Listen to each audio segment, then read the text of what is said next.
ሰላም ጤና ይስጥልን ውድ የአሮማ ሚዲያ ቤተሰቦቻችን፣ የሰዓቱን ዜናዎች እንደሚከተለው እናቀርባለን። አብራችሁን ቆዩ። በጋና ኢኮኖሚ ውድቀትና በሙስና ክሶች ከአገር ኮብልለው እንደነበር የተነገረላቸው የጋና የቀድሞ የገንዘብ ሚኒስተር በአሜሪካ የኢሚግሬሽንና ጉምሩክ ቁጥጥር ስር መዋላቸው ተሰምቷል። ሚኒስትሩ በስልጣን ላይ በነበሩበት ወቅት ጋና ከባድ የውጭ ምንዛሬ እጥረትና የዋጋ ንረት ውስጥ ገብታ የነበረ ሲሆን መንግስት ከዓለም አቀፉ የገንዘብ ድርጅት ጋር ለሚደረገው የብድር ስምምነት እንቅፋት ፈጥሮ ነበር። ተጠርጣሪው ሚኒስትር አሜሪካ ውስጥ በቁጥጥር ስር የዋሉት የቪዛ ህግ ጥሰት ይሁን ወይም የጋና መንግስት ባቀረበው የተላልፎ ይሰጥ ጥያቄ መሰረት ይሁን እስካሁን በዝርዝር የተገለጸ ነገር የለም። ይህ እርምጃ በጋና ፖለቲካ ውስጥ ትልቅ መነጋገሪያ እንደሚሆን ይጠበቃል።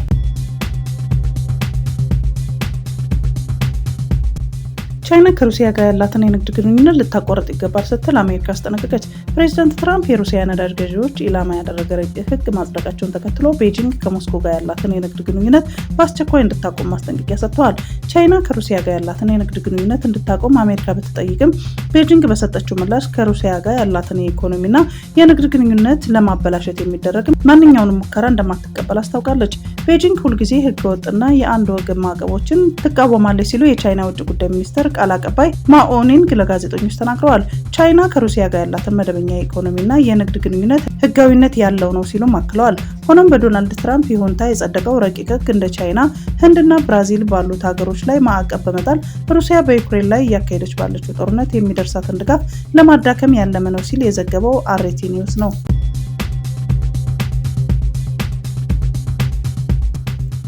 ዓለም ለጤና ካላት ትኩረት ይልቅ ለጦርነት የምታወጣው ወጪ ጨምሯል ተባለ።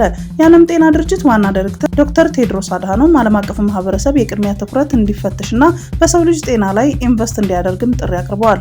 ዋና ዳይሬክተሩ በጄኔቫ በሰጡት መግለጫ በአሁኑ ወቅት በዓለም ዙሪያ ለጦርነትና ለወታደራዊ ዝግጅት የሚወጣው ወጪ በከፍተኛ ሁኔታ እየጨመረ መምጣቱን ገልጸዋል። በአንጻሩም ደግሞ በሚሊዮኖች የሚቆጠሩ ሰዎችን ህይወት ሊታደጉ የሚችሉ የጤና አገልግሎቶችን የሚመደበው በጀት እየቀነሰ መሆኑን በማንሳት ይህ አዝማሚያ አሳሳቢና የዓለምን የወደፊት ሰላምና ደህንነት አደጋ ላይ የሚጥል መሆኑን አስገንዝበዋል። ዶክተር ቴድሮስ እንደገለጹት ዓለማችን በየ8 ሰዓቱ ለጦርነት የምታወጣው ወጪ የዓለም ጤና ድርጅት ዓመታዊ መደብ በጀት ጋራ እኩል ነው። ሀገራት እርስ በርስ ለመጠፋፋትና የሰውን ልጅ ለመግደል በሚደረጉ መሳሪያዎች ላይ ቢሊዮኖችን ሲያፈሱ በሽታን ለመከላከል ህይወትን ለመታደግ በሚረዱ የጤና ዘርፎች ላይ ግን በጀታቸውን እየቀነሱ ነው ብለዋል። የወታደራዊ ወጪዎች መጨመርና የጤና በጀት መሳሳት ዓለም እንደ ኮቪድ-19 ያሉ የወደፊት ወረርሽኞችን ለመቋቋም ያላትን ዝግጁነት በእጅጉ እንደሚቀንሰውም ተገልጿል። ዶክተር ቴድሮስ አክለውም ጤና እንደ ውጭ ሳይሆን እንደ መሰረታዊ ልማትና የሰላም ኢንቨስትመንት መታየት እንዳለበትም አሳስበዋል። ጦርነት መፍትሄ አይደለም፣ መፍትሄው ሰላም ነው፣ ዲፕሎማሲና በሰው ልጅ ደህንነት ላይ ማተኮር ነው ሲሉ መልእክታቸውን አስተላልፈዋል። ይህ የዶክተር ቴድሮስ ማሳሰቢያ የመጣው በርካታ ሀገራት በመከላከያ በጀታቸው ላይ ከፍተኛ ጭማሪ እያደረጉ ባለበትና በሌላም በኩል ደግሞ ለዓለም አቀፍ የጤና እርዳታ የሚመድቡት ገንዘብ መጠን እየቀነሰ በመጣበት ወቅት ነው።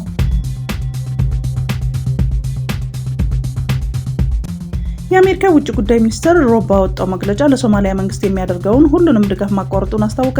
ሚኒስትሩ እንዳለው ድጋፉ የተቋረጠው የሶማሊያ ባለስልጣናት በአሜሪካ እርዳታ የተገነባ የዓለም ምግብ ፕሮግራም መጋዘንን በማውደማቸውና እርዳታ ለሚሹ ዜጎች የተዘጋጀ 76 ሜትሪክ ቶን ምግብ በቁጥጥር ስር በመዋላቸው ነው።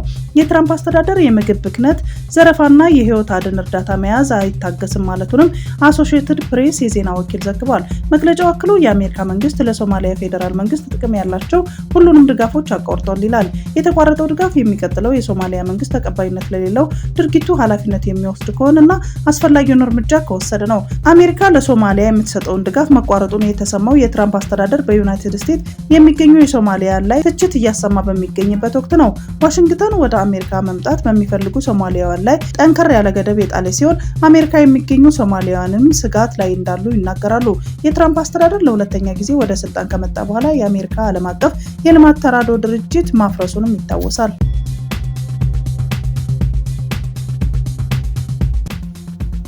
ሐሙስ ምሽት በተለያዩ የኢራን ከተሞች የተቃውሞ ሰልፎች መካሄዳቸውን ተከትሎ የኢንተርኔት አገልግሎት መቋረጡ ኔትብሎክስ ገለጸ። በተለያዩ ከተሞች የሚካሄደው የተቃውሞ ሰልፎችን ተከትሎ ከቱርክ ኢስታንቡል ወደ ቴህራን የሚደረጉ በረራዎችንም ተሰርዘዋል። መንገደኞች አውሮፕላናቸው በቴህራን የአውሮፕላን ማረፊያ እንዲያርፍ እንዳልተፈቀደለትም ገልጸዋል። ወደ ታብሪዝ እና ኢስፋሃን ከተሞችን በሚደረጉ በረራዎች በተመሳሳይ መሰረዛቸው ተሰምተዋል። በኢራን የተከሰተው የኑሮ ውድነት ተከትሎ የተቀሰቀሰውን የተቃውሞ ሰልፍ 12ኛ ቀኑን የያዘ ሲሆን የኢንተርኔት አገልግሎት ፍጥነት በከፍተኛ ሁኔታ እንዲቀንስ መደረጉ ተሰምተዋል። ተቃዋሚዎች ሰልፈኞች በአንዳንድ ከተሞች የፖሊስ መኪና እንዲሁም የመንግስት ተቋማትን በእሳት መለኮሳቸውን የሚያሳዩ ምስሎች በስፋት ተሰራጭተዋል። ሩሲያ ኦፕሬሽኒንግ ባላስቲክ ሚሳኤልን በመጠቀም በዩክሬን ላይ ጥቃት መሰንዘሯ ተነገረ። ሐሙስ ምሽት በኪየቭ በተፈጸመው ጥቃት 4 ሰዎች ሲገደሉ 25 ሰዎች ደግሞ ቆስለዋል። ጥቃቱን ተከትሎ ለሰዓታት ከፍተኛ ድምጽ ይሰማ የነበረ ሲሆን ሰማዩን በፍንዳታ ብርሃን ተጥለቅልቋል። ሞስኮ ከዩክሬን ጋራ ባላት ጦርነት ኦፕሬሽኒንግን የተጠቀመችው ለሁለተኛ ጊዜ ነው። ለመጀመሪያ ጊዜ የተጠቀመችው እንደ አውሮፓውያን አቆጣጠር ታህሳስ 2024 ማዕከላዊ ዲኒፕሮን ለመምታት ነበረ። የሩሲያ መከላከያ ሚኒስቴር ጥቃቱ በታህሳስ ወር መጨረሻ በቭላድሚር ፑቲን መኖሪያ ቤት ላይ ለደረሰው የዩክሬን ድሮን ጥቃት ምላሽ እንደሆነም ገልጿል። ኪየቭ ጥቃቱን አልፈጸምኩም ስትል አስተባብላለች። ሚኒስትሩ የኦፕሬሽኒንግ ጥቃት ኢላማ ምን እንደሆነ ባይገለጽም ከእኩለ ሌሊት በፊት የወጡ የማህበራዊ ሚዲያ ቪዲዮዎች በምዕራባዊቷ የላይቪቭ ከተማ ዳርቻ ላይ በርካታ ፍንዳታዎች እንደነበሩም አሳይተዋል። የዩክሬን ባለስልጣናት የባላስቲክ ሚሳኤል ጥቃት ከፖላንድ ድንበር 60 ኪሎ ሜትር ርቀት ላይ በምትገኘው በላይቪቭ መሰረተ ልማት ላይ እንደተፈጸመም አረጋግጠዋል።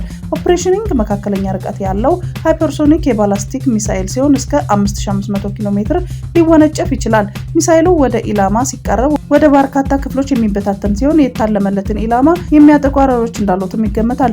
በዚህም ሚሳኤሉ ልዩ የሆኑ ተደጋጋሚ ፍንዳታዎችን በደቂቃ ልዩነት ያስከትላል። እንዲህ አይነቱ ጥቃት ከአውሮፓ ህብረትና ከኔቶ ድንበር አቅራቢያ መፈጸሙ ለአውሮፓ አህጉራት ደህንነት ከባድ ስጋትና ለትራንስ አትላንቲክ ማህበረሰብ ፈተና ነው ሲሉም የዩክሬን ውጭ ጉዳይ ሚኒስትር አንድሪ ሲብሃ ተናግረዋል። ጥቃቱ የተሰነዘረው የፑቲንን ቅዥቶች ለመመለስ ነው ሲሉ በታህሳስ የፕሬዝዳንቱን ቤትን ኢላማ አድርጓል ስለተባለው የሽብር ጥቃት ጠቅሰዋል። የአውሮፓ ህብረት ጥቃቱ ተፈጽሟል መባሉ ላይ ጥርጣሬ እንዳለው ወዲያውኑ አሳውቋል። ባለፈው ሳምንት ዶናልድ ትራምፕ እንዲህ አይነት ጥቃት ተፈጽሟል ብለው እንደማያስቡም ተናግረዋል። ላይቪቭ ጨምሮ ሌሎች የምዕራባውያን ክልሎች ሐሙስ ምሽት ኢላማ ተደርገዋል። በኪየቭ ላይ በተፈጸመው ጥቃት ከ12 በላይ ሚሳኤሎችና በመቶዎች የሚቆጠሩ ድሮኖች ጥቅም ላይ ውለዋል። የሶማሊያ ፕሬዝዳንት ሀገራቸውን ከአረብ መንግስታትና ከቱርክ ጋር በመሆን እስራኤል ከአፍሪካ ቀንድ እንደምታስወጣ ተናገሩ። ፕሬዝዳንት ሐሰን ሼክ መሐመድ በቴሌቪዥን ባስተላለፉት ንግግር እስራኤል በአፍሪካ ቀንድ አካባቢ ወታደራዊ መስፋፋት እያደረገች ነው ሲሉም ከሰዋል። እስራኤል ሶማሊያ የግዛቷን አካል አድርጋ ለምትቆጥራት ሶማሌላንድ እውቅና ከሰጠች በኋላ ይህንን ውሳኔዋን ለመቀልበስ መንግስታቸው አጋር ከሚላቸው ሀገራት ጋር በመተባበር እርምጃውን እየወሰደ መሆኑንም ተናግረዋል። እስራኤል በፍልስጤም ላይ ፈጽመዋለች ባሏቸው በተለያዩ ጉዳዮች የከሰሱት ፕሬዝዳንቱ ሶማሊያ አትወረርም አትከፋፈልም በማለት ከአረብ ሀገራትና ከቅርብ ወዳጆቿ ከሆነችው ቱርክ ጋር በመሆን ከአፍሪካ ቀንድ እንደሚያስወጧት ገልጸዋል። እስራኤል ከ2 ሳምንታት በፊት ለሶማሌላንድ የሀገርነት እውቅና በመስጠት የመጀመሪያው ሀገር መሆኗን ተከትሎ ሶማሊያ ለሌሎች ሀገራትና ተቋማት ተቋማቸውን አሰምተዋል። ነገር ግን እስራኤል እውቅናን የምትሰጠው ወይንም ግንኙነት የምታደርገው በራሷ ውሳኔ ብቻ መሆኑን በመግለጽ በእውቅና እንደማትጻና አሳውቃለች። ከቀናት በፊትም የውጭ ጉዳይ ሚኒስትሯ ወደ ሶማሌላንድ በመላክ ይፋዊ ግንኙነት አድርገው የተጀመረውን ግንኙነት እንደሚጠናከር ማሳውቃለች።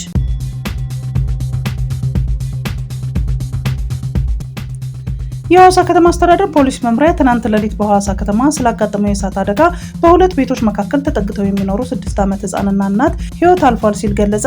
የመምሪያው አዛዥ ረዳት ኮሚሽነር ግርማ ማቴዎስ የእሳት አደጋ ከሌሊቱ 6 ሰዓት ገደማ በታቦር ክፍለ ከተማ አዲሱ መናኸሪያ አካባቢ በተለምዶ አጠና ተራ ተብሎ በሚጠራው አካባቢ በንግድ ቤቶች ላይ መነሳቱን ገልጸዋል። በአካባቢ በሁለት ቤቶች መሃል ተጠግታ የምትኖር እናትና የ6 ዓመት ልጇ ህይወት በሚያሳዝን ሁኔታ ማለፉን አስረድተዋል።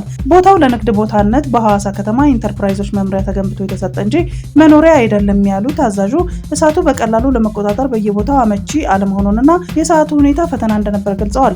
የአካባቢ ማህበረሰብ ከከተማዋ ፖሊስና እሳት አደጋ ሰራተኞች ጋር በመረባረብ እሳቱን መቆጣጠር ቢችሉም የአንዲት እናትና ልጅ ህይወት ማለፉን እንዳሳዘናቸው ገልጸዋል። የአደጋውን ትክክለኛ መንስኤና በንብረት ላይ የደረሰውን ጉዳት እየተጣራ መሆኑን አስረድተዋል።